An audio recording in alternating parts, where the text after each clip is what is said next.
और मैं ये भी कहूँगा, आप लोगों ने जो ये पहल की है, जी जी इससे इन बच्चों को कितना मोटिवेशन मिलेगा। आगे जो आने वाले बच्चे हैं वो भी आगे से सोचेंगे जी जी कि जो है कि हमारी जो सफलता है उसे कोई श्रेय देने वाला है। जी तो जी। मैं भी बहुत खुश हूँ आप लोगों से कि हेलो एवरीवन, आई होप आप सब लोग अच्छे होंगे। मेरे ईश्वर से यही प्रार्थना है कि आप सब लोग हमेशा खुश रहें, स्वस्थ रहें और अपनी ज़िंदगी में तरक्की करते रहें। दोस्तों, मैं एक ऐसे गांव से बिलोंग करता हूं जहां आज भी कई लोग शिक्षा को उतनी इम्पोर्टेंस नहीं देते जितनी देनी चाहिए। शायद वो अभी तक शिक्षा की असली ताकत और उसके महत्व को पूरी तरह नहीं समझ पाए। इसी वजह से हमारे गांव में बहुत से विद्यार्थियों को ना तो सही मोटिवेशन मिल पाता है और ना ही उनकी मेहनत को वो सम्मान मिलता है जिसके वो असली हकदार हैं। इसी बात को देखते हुए मैंने अपने गांव के क्लास 10th और क्लास 12th बोर्ड के विद्यार्थियों के लिए प्राइज मनी अवार्ड शुरू किया है।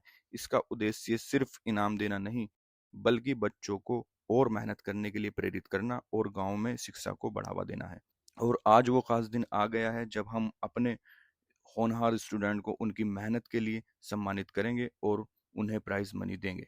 तो चलिए बिना किसी देरी के एक एक करके मिलते हैं अपने गांव के इन होनहार स्टूडेंट से। मेरा नाम सत्यम त्यागी है। मैंने अभी हाल फिलहाल में जो है 12th सी कॉमर्स में टॉप किया है। और मैं अपने दोनों गांवों में, मतलब जिनको मिला के ढीकली बेड़ा कहते हैं, उनमें प्रथम आया हूँ। और मुझे 15,000 रुपीज़ का प्राइज़ मिला है। और सबसे पहली बात तो ये है कि बच्चों, आपको डेडिकेशन के साथ पढ़ाई करनी है। ये कोई ज़रूरी नहीं होता कि आप जो है मैक्सिमम आवर्स पढ़ो, मतलब हम्म। कि 10 घंटे पढ़ो, 20 घंटे पढ़ो, कोई ऐसा मतलब रिक्वायर नहीं होता। फर्स्ट ऑफ ऑल, आपको अगर 2 घंटे का भी टारगेट बनाना है तो आपको ये होना चाहिए कि आपको रोज पढ़ना चाहिए।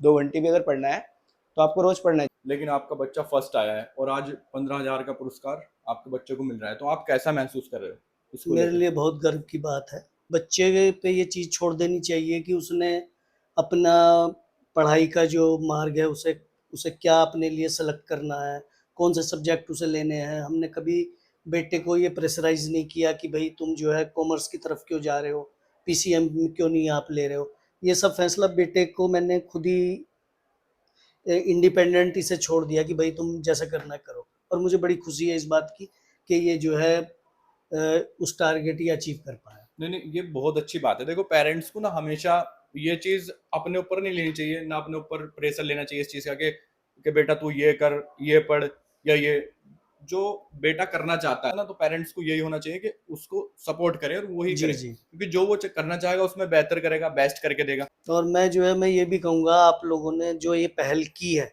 जी जी इससे इन बच्चों को कितना मोटिवेशन मिलेगा। आगे जो आने वाले बच्चे हैं वो भी आगे से सोचेंगे जी जी कि जो है कि हमारी जो सफलता है उसे कोई श्रेय देने वाला है।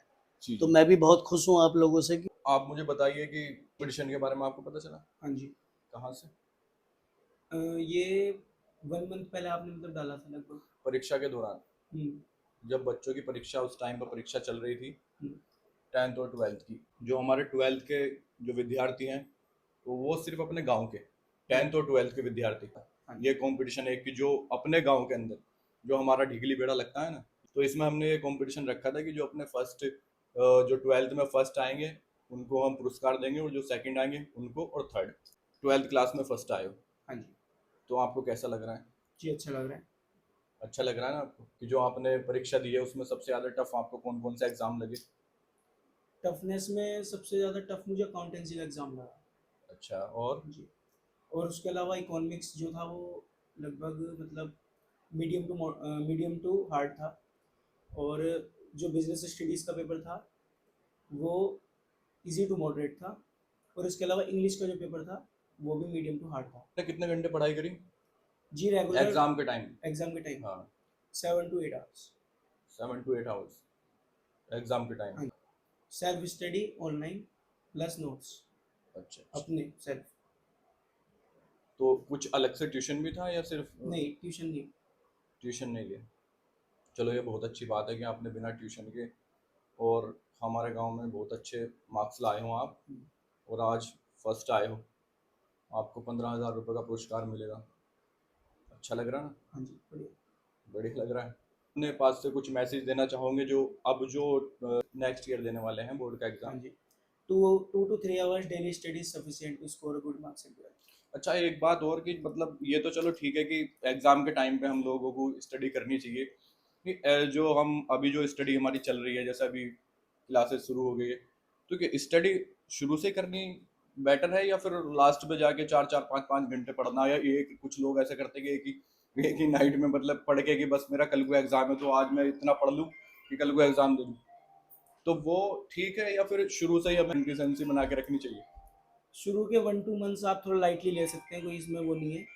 पर जहाँ तक बात जुलाई से या फिर अगस्त से आ जाती है, वहाँ से आपको स्टे कंसिस्टेंट होना पड़ता है। लगभग 2 टू 3 आवर्स की जो डेली स्टडी है, ज़्यादा की कोई रिक्वायरमेंट नहीं होती है। अगर आप कंसिस्टेंट जो है, मतलब वही बात कि अगर आप एक जो है चीज़ को फोकसली, मतलब उस पर फोकस करेंगे, तो आप उसको अचीव कर ही लेंगे। इसमें कोई वो नहीं है।